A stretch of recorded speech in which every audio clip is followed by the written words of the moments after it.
doctor. Born without arms and shortened legs, Nicky's birth baffled many medical experts at the time. Her life seemed destined for difficulty, but that was only until her positive outlook took over.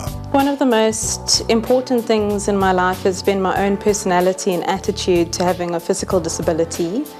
I think that I've focused on how I think about my situation rather than feeling like I'm a product of that situation. I can't change the fact that I've got a physical disability, but I can change the way I think of the disability and how it doesn't have to limit me. I can focus on what I can do.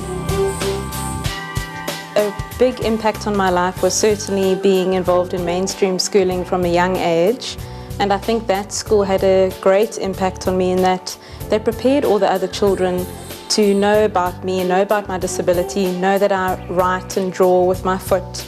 So by the time I reached that school, I was a bit of a celebrity in some respects because I think everybody knew about me and wanted to be friends with me.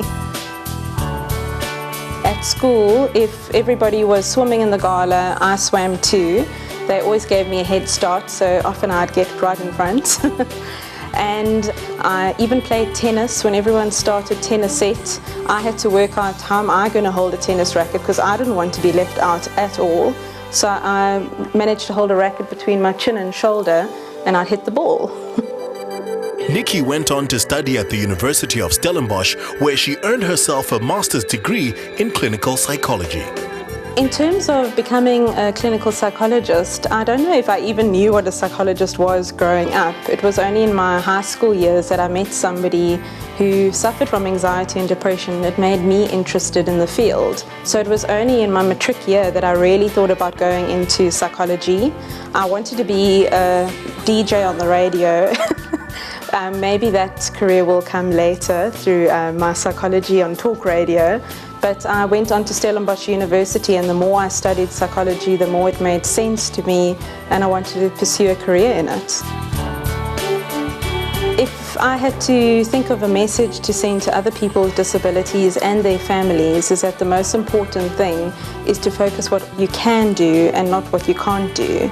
And you feel much better in terms of achieving things in your life. So I think perseverance is key, to keep trying and never give up. Nicky always dreamed of being able to drive, and that dream became a reality with a specially customized car donated to her from the UK. I have quite a funny story when I first learned to drive, is that when the car came from England, I went with my mother quite a bit in the suburbs, just getting a feel for the car.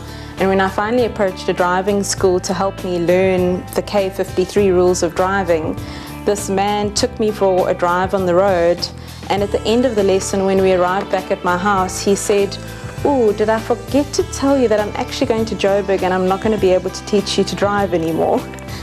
I've got a feeling that guy was totally freaked out. I think at the moment, my project Nicky's Drive is really what is driving me. I feel so passionate about the fact that people with disabilities can be independent, they can have a career, they can have a good quality of life. And I think what is so integral to that is to help mobilize resources to help people be independent, as I have been very fortunate to be.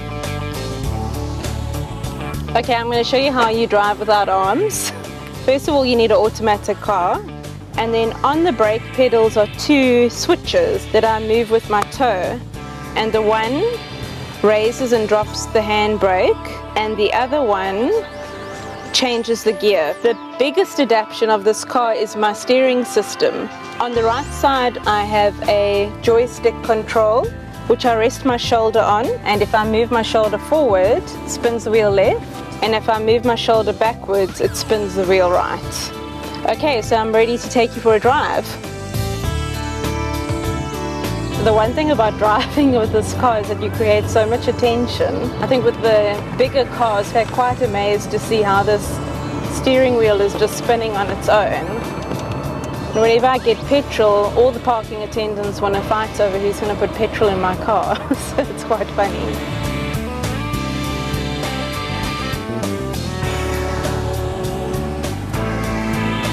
Right, that's my story. Please check out my website, nickysdrive.com. And if you're wondering why the seat's empty, it's because Michael was too scared to drive with me. Michael, you should know, mountain biking is way more dangerous than driving with me.